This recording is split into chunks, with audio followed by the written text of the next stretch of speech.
Bailey bridge ধসে পড়ায় ধোবাউড়া তারাকান্দা সড়কে যোগাযোগ ব্যবস্থা কার্যত অচল হয়ে পড়েছে। এতে চরম ভোগান্তিতে পড়েছেন সাধারণ মানুষ ও পরিবহন চালকেরা।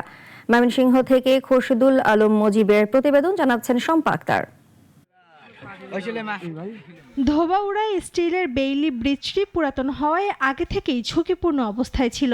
ভোররাতে বালু বোঝাই একটি ট্রাক ব্রিজটি পার হবার সময় হঠাৎ করেই ব্রিজের মাঝামাঝি অংশ ধসে পড়ে। ফলে ধোবাউড়া তারাকান্দা সড়কে সরাসরি যোগাযোগ বিচ্ছিন্ন হয়ে গেছে।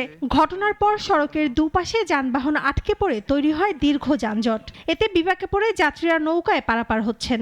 নিষেধ থাকা সত্ত্বেও আমরা দেখতে পাচ্ছি যে এই গাড়ি চালকরা এবং বিভিন্ন এই যে আপনার ধরেন ব্যবসায়িকরা এই রাস্তা দিয়ে বিপজ্জনক ভাবেই পারাপার হয়েছে।